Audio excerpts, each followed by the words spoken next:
लेकिन इस बीच एक दिलचस्प तस्वीर सामने आ रही है मतदान से जुड़ी हुई।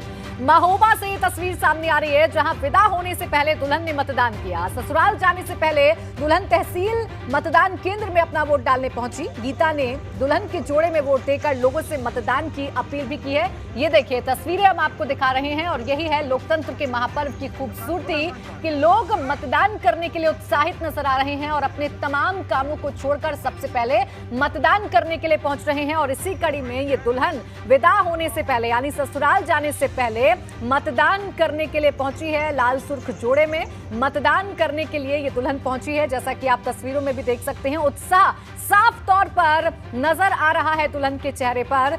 ससुराल जाना है, विदा होना है, लेकिन उससे ठीक पहले मतदान करना नहीं भूली है और संदेश भी दे रही है ये दुल्हन कि मतदान करना जरूरी है। अपने मत का अधिकार आप समझिए और जरूर मतदान करिए।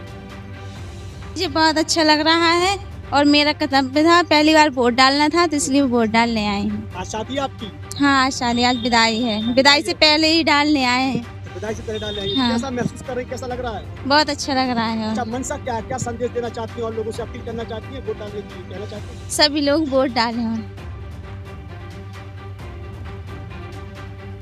और देखिए लगातार हर एक तस्वीर हम आप तक पहुंचा रहे हैं, आपको बता रहे हैं कि आखिर ग्राउंड से क्या तस्वीरें सामने आ रही हैं, क्योंकि 16 जिले हैं, 59 सीटें हैं जहां पर मतदान जारी है। और इस बीच लगातार जितनी भी बड़ी खबर सामने आ रही हैं वो भी हम अपने दर्शकों तक पहुंचा रहे हैं। मतदान लगातार जारी है और जो मतदान केंद्र हैं उन पर लंबी लंबी लाइनें इस वक्त हमको जरूर नजर आ रही हैं। और ये देखिए ये 4 तस्वीरें आपके सामने हैं लोकतंत्र के इस महापर्व की। ससुराल जाने से पहले मतदान किया, फिर आपको बताएं और उसके बाद विदाई से पहले भी मतदान किया है दुल्हन ने। ये देखिए दूल्हा दुल्हन एक साथ मतदान करने के लिए पहुंचे हैं। पूरी तरीके से लाल सुर्ख जोड़े में सजी हुई ये दुल्हन आपको नजर आ रही होगी जो मतदान करने के लिए पहुंची है अपने दूल्हे के साथ। और फिर बड़े ही उत्साह के साथ हाथ पर लगी हुई वो नीली स्याही दिखाना भी नहीं भूल रही है जो मतदान के बाद उसके उंगली पर लगाई गई है। ये खूबसूरत तस्वीरें इस वक्त हम आपको दिखा रहे हैं क्योंकि आज लोकतंत्र का महापर्व है और इसमें बढ़ चढ़कर मतदाता हिस्सा ले रहे हैं।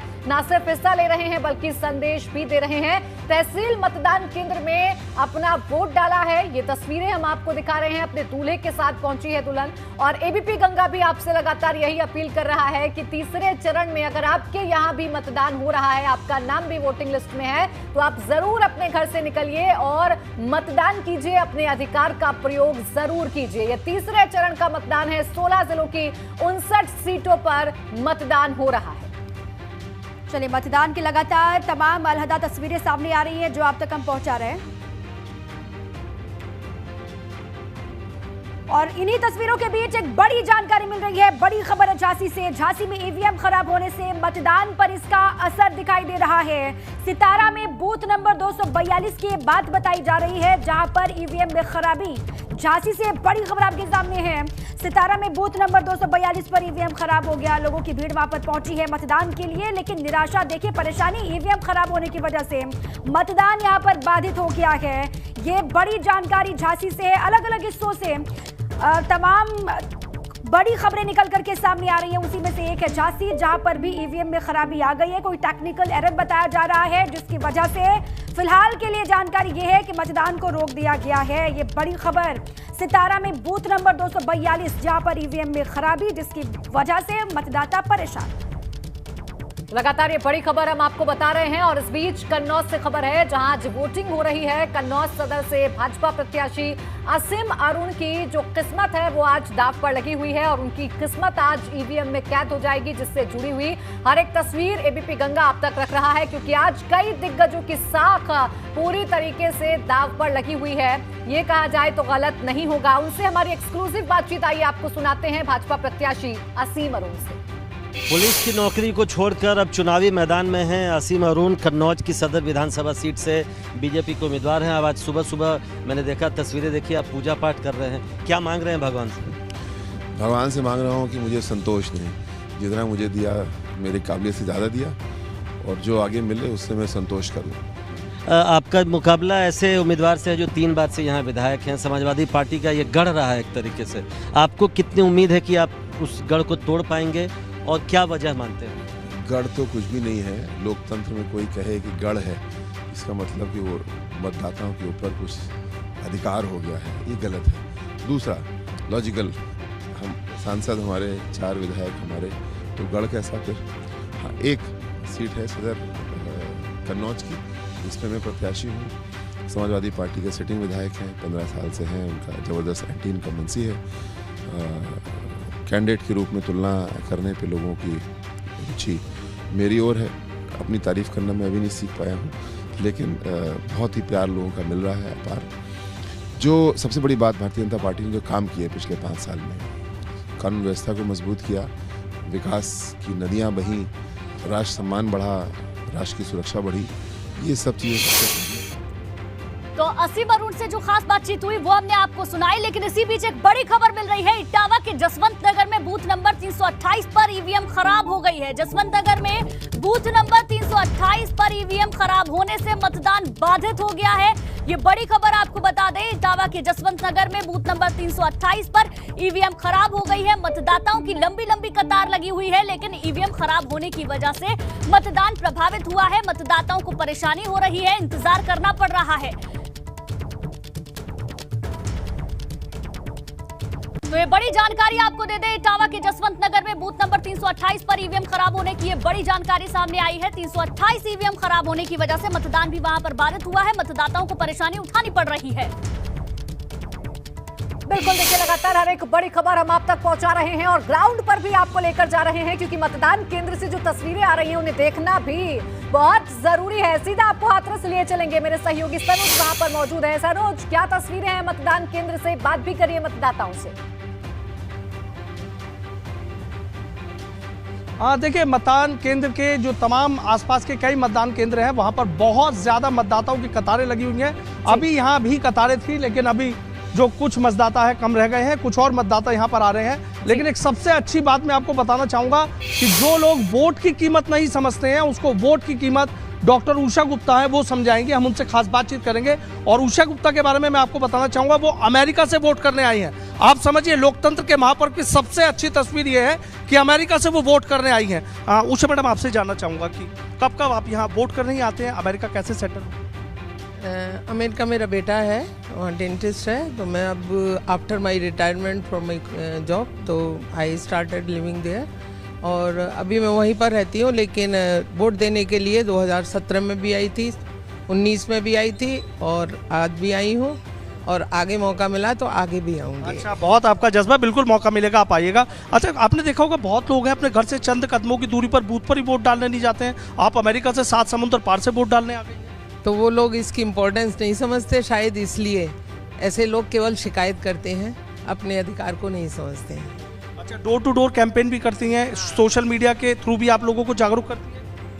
बिल्कुल ठीक है सनोज, जो लोग आलस दिखाते हैं या फिर वोटिंग के लिए नहीं जाते, उनके लिए बहुत बड़ा मैसेज ये मैडम दे रही हैं। आप जानकारी भी लगातार पहुंचा रहे हैं। इसी बीच में एक बड़ी खबर एटा से है। एटा में कलावती स्कूल बूथ पर ईवीएम में खराबी आ गई है। एटा से भी बड़ी जानकारी है ईवीएम खराब की। 1 घंटे से ईवीएम खराब है, ये जानकारी यहाँ से मिल रही है। एटा में कलावती स्कूल बूथ पर ईवीएम में खराबी, 1 घंटे का वक्त बीत गया है, अभी तक ईवीएम को ठीक नहीं किया गया, जिसकी वजह से जो लोग पहुंचे मताधिकार का इस्तेमाल करने, वो बेहद परेशान यहाँ पर दिखाई दे रहे हैं। वोटरों को परेशानी हो रही है, लंबी लंबी लाइन, लेकिन ईवीएम में खराबी की वजह, जिसकी वजह से वोट कास्ट नहीं कर पा रहे। बिल्कुल, देखिए लगातार बड़ी खबरें हम अपने दर्शकों तक पहुंचा रहे हैं। अब सीधा बिना देर किए हम ले चलेंगे आपको मैनपुरी, जहां पर सभी की निगाहें टिकी हुई हैं और मेरे सहयोगी नितिन ग्राउंड पर मौजूद हैं, जो हर एक तस्वीर दर्शकों तक पहुंचाने की कोशिश कर रहे हैं। नितिन, दिखाइए जरा मैनपुरी में किस तरीके से मतदान हो रहा है और कितना उत्साह वहां पर मतदाताओं में नजर आ रहा है।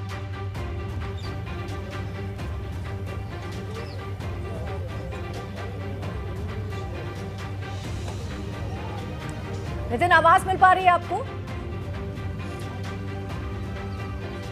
देखिए, बिल्कुल आवाज मिल पा रही है। देखिए, लोग अपने मताधिकार का प्रयोग कर रहे हैं। देखिए, अगर आज आपने वोट नहीं किया तो आप क्योंकि कोई शिकायत आप नहीं कर सकते सिस्टम से, आप ना सरकार से कर सकते हैं ना नेताओं से कर सकते हैं। और ऐसे में लोग वोट की चोट से कहीं ना कहीं लोकतंत्र को, स्वस्थ लोकतंत्र को और ज्यादा मजबूत करने की कवायद कर रहे हैं। देखिए मैनपुरी की मतदाताओं की भारी भीड़ है, राजकीय इंटर कॉलेज के बाहर मैं खड़ा हुआ हूँ, युवा हैं और सीनियर लोग हैं, बुजुर्ग लोग हैं, महिलाएं, सब पहुंच रहे हैं। बात करते हैं किस तरह से क्या देख रहे हैं, क्या लोग निकल रहे हैं वोट कर। आपके न्यूज़ चैनल के माध्यम से मैं युवाओं से यही अपील करना चाहता हूं, पहले मतदान फिर जलपान का संकल्प लेकर अपना मूल्यवान वोट देकर हमारे देश को अच्छी सरकार के हाथों में देने का कार्य। किन मुद्दों पर वोट कर रहे हैं आप? तो बाबा जी की सरकार अच्छी है, राशन फ्री, सब चीज फ्री, कोई लड़ाई ना है, फौजदारी ना है, राशन एक बड़ा मुद्दा है। आप बताइए क्या लग रहा है, वोट कर दिया? वोट कर दिया अपनी। मैनपुरी बड़ा सुर्खियों में बना हुआ है जब से करहल में एसपी सिंह बघेल भी अखिलेश। दिक्कत नहीं है। क्या चला, किन मुद्दों पर वोट कर रहे हैं? मुद्दा यहाँ तो सबसे बड़ी सुरक्षा है। सबसे पहले सुरक्षा इतनी बढ़िया है कि यहाँ कोई भी बहन बेटी को कोई दिक्कत नहीं हो रही है और हर चीज़ से सुविधा है, किसी प्रकार की कोई दिक्कत नहीं है किसी को, इसलिए यहाँ हम सभी कानून व्यवस्था बहुत बढ़िया है। बीजेपी को चाहेंगे आप? सबसे पहले मैं हाथ जोड़ के जनता से निवेदन करता हूँ कि अपना मूल्यवान वोट पहले दें, जलपान बाद में, पहले वोट उसके बाद जलपान। मुद्दों को लेकर आप? आज सबसे बड़ा मुद्दा है गुंडागर्दी खत्म हो गई, बिल्कुल खत्म हो गई है। बहन बेटी सुरक्षित है, पहले बहन बेटी निकल नहीं पाती थी हमारे यहाँ से। बिल्कुल नितिन, कई सारे मुद्दे हैं और उन मुद्दों को लेकर जनता आज अपने मताधिकार का इस्तेमाल भी कर रही है। एक एक तस्वीर हम दिखा रहे हैं, अलग अलग जगह पर हमारे संवाददाता भी मौजूद है, लेकिन एक दिलचस्प तस्वीर दिखाते हैं। स्वतंत्र देव सिंह पहुंचे हैं अपने मताधिकार का इस्तेमाल करने के लिए, वो तस्वीरें अपने दर्शकों तक हम पहुंचाते हैं। भाजपा प्रदेश अध्यक्ष स्वतंत्र देव सिंह पहुंचे हैं और उसकी ये तस्वीर हम आपको दिखा रहे हैं जहां वो अपने मताधिकार का इस्तेमाल करने के लिए पहुंचे हैं। हर एक तस्वीर एबीपी गंगा आप तक पहुंचा रहा है। तमाम दिग्गज आज मैदान में हैं और वो तमाम दिग्गज आज पहुंच भी रहे हैं अपने मताधिकार का इस्तेमाल करने के लिए। वो तस्वीर हमने आपको दिखाई जब भाजपा प्रदेश अध्यक्ष पहुंचे थे अपने मताधिकार का इस्तेमाल करने के लिए, और ये तमाम एक एक करके तस्वीरें हर एक सीट से, हर एक जिले से जो तस्वीर हमारे पास आ रही है वो हम आप तक पहुंचा रहे हैं बिना किसी लाल लपेट के। ये सीधी तस्वीरें आप देख रहे हैं, 59 जिलों में 59 रिपोर्टर हमारे मौजूद हैं और हर एक तस्वीर आप तक हम पहुंचा रहे हैं। तो कानपुर की कल्याणपुर विधानसभा से कांग्रेस प्रत्याशी नेहा तिवारी ने भी मतदान किया है। नेहा तिवारी की भी तस्वीर हम आपको दिखाएंगे। नेहा तिवारी बिकरू कांड की आरोपी खुशी दुबे की बड़ी बहन है। कानपुर की 10 सीटों पर आज वोट डाले जा रहे हैं।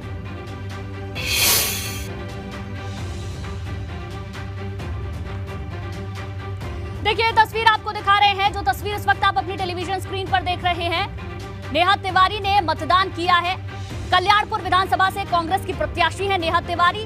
बिकरू कांड की आरोपी खुशी दुबे की बड़ी बहन है, जिनकी तस्वीर आप इस वक्त देख रहे हैं। अपने मताधिकार का इस्तेमाल किया है और अपनी स्याही वाली उंगली दिखाकर वो वोट की अपील भी कर रही हैं और ये भी बता रही है कि उन्होंने अपने मताधिकार का इस्तेमाल कर दिया है। कानपुर की 10 सीटों पर आज वोट डाले जा रहे हैं और हर एक सीट से जो तस्वीर निकल कर आ रही है वो हम आप तक पहुंचा रहे हैं।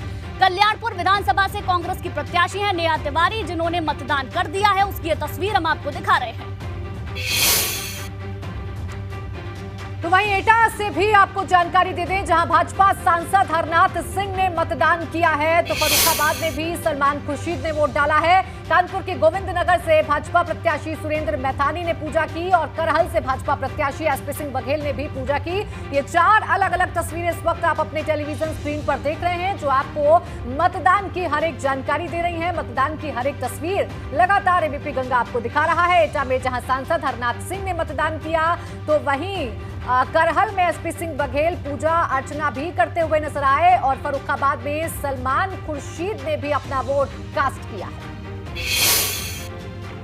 तो कानपुर में वोटिंग का दौर लगातार जारी है और वोटिंग के बीच एबीपी गंगा ने राज्य मंत्री नीलिमा कटियार से एक्सक्लूसिव बातचीत की है। क्या कुछ उन्होंने कहा, आइए वो आपको सुनवाते हैं। तीसरे चरण का मतदान हो रहा है। मैं इस समय हूँ कानपुर में। नीलिमा कटियार जी हमारे साथ हैं, मंत्री हैं प्रदेश में। इस बार जीत का कितना भरोसा अपनी सीट से, कानपुर से खास तौर से? देखिए, पूरा भरोसा है।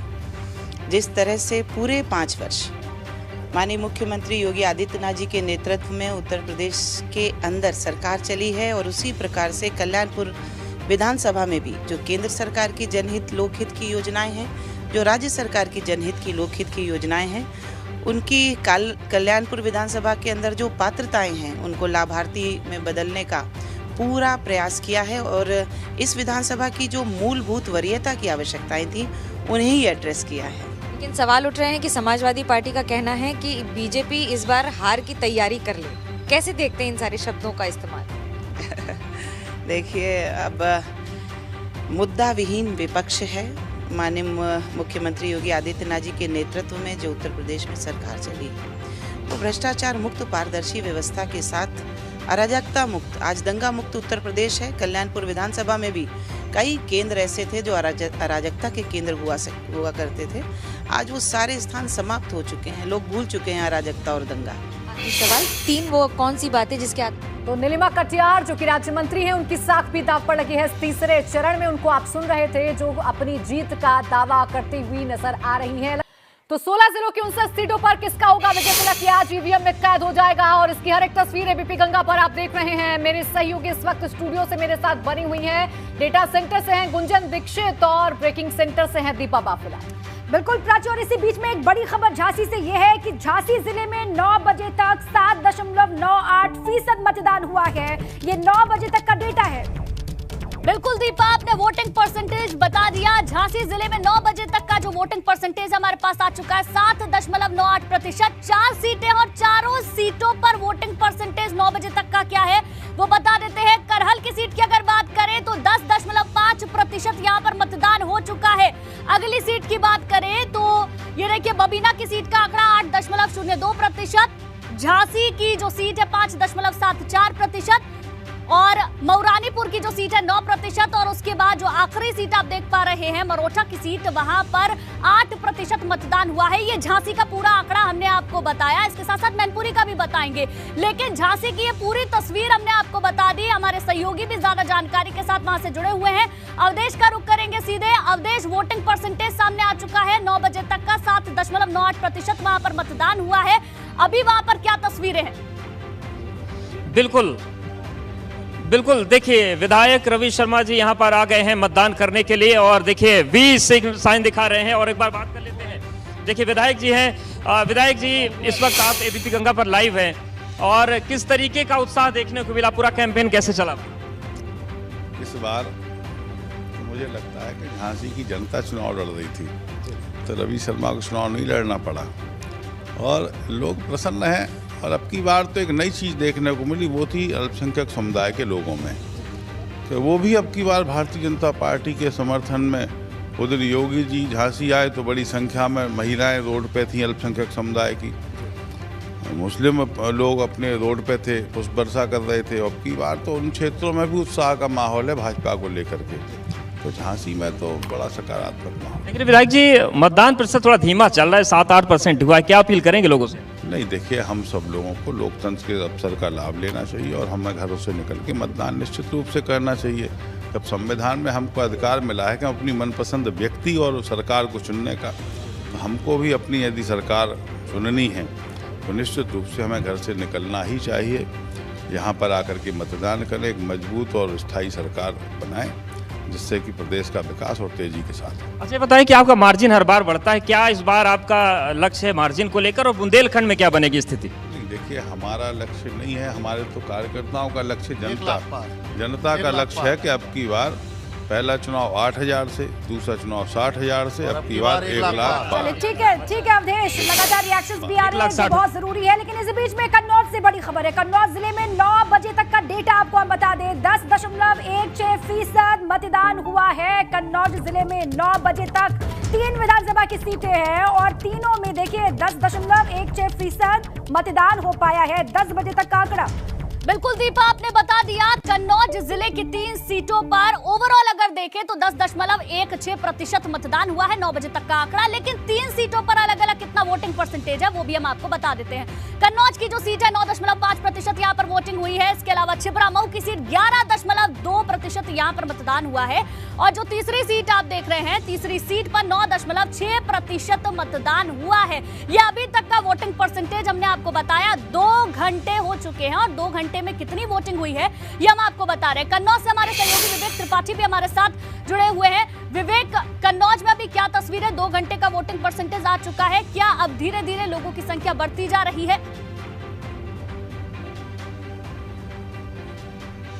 सुबह से ही यहाँ वोटिंग जब शुरू हुई थी 7 बजे के आसपास, उससे पहले लोग मतदान केंद्रों पर लाइन लगा के खड़े हुए थे। सबसे जो वीआईपी बूथ है जहाँ पर सांसद सुब्रत पाठक ने वोट डाला था, वहाँ अभी हम कवरेज करके आए हैं, लोगों को दिखाया, अपने दर्शकों को दिखाया। और अब इस समय ये कन्नौज का आप पीछे गेट देख रही हैं, बेनीराम मूलचंद कारखाना इत्र कन्नौज, ये कन्नौज की पहचान है। इसी गेट से सटा हुआ है सेठ वासुदेव सहाय इंटरमीडिएट कॉलेज। यहाँ भीड़ देखिए, भीड़ देखेंगी तो अंदाजा लगेगा कि कितना लोग उत्साहित हैं मतदान के लिए। और कन्नौज पूरी 16 जिलों में उन क्षेत्रों में है जहां पर सबसे ज़्यादा मतदान हुआ, यानी मैनपुरी और एटा के बाद कन्नौज का नंबर है। यहाँ पर 10% से ऊपर 2 घंटे मतदान हो चुका है। ये भीड़, इतनी ज़बरदस्त भीड़ लगी है। और हमारे साथ यहाँ पर बहुत सारे जो मतदान फीसद अब बढ़ रहा है धीरे धीरे करके, क्योंकि लोग भी अपने घरों से बाहर निकल रहे हैं। बने रहिएगा आप हमारे साथ, एक छोटा सा ब्रेक यहाँ पर लेंगे। लगातार मेरे तमाम सहयोगी ग्राउंड से बने हुए हैं, इसके साथ ही साथ मेरे स्टूडियो से भी गुंजन मेरी सहयोगी और दीपा इस वक्त बनी हुई हैं, जो लगातार हर एक तस्वीर आप तक पहुंचाने की कोशिश कर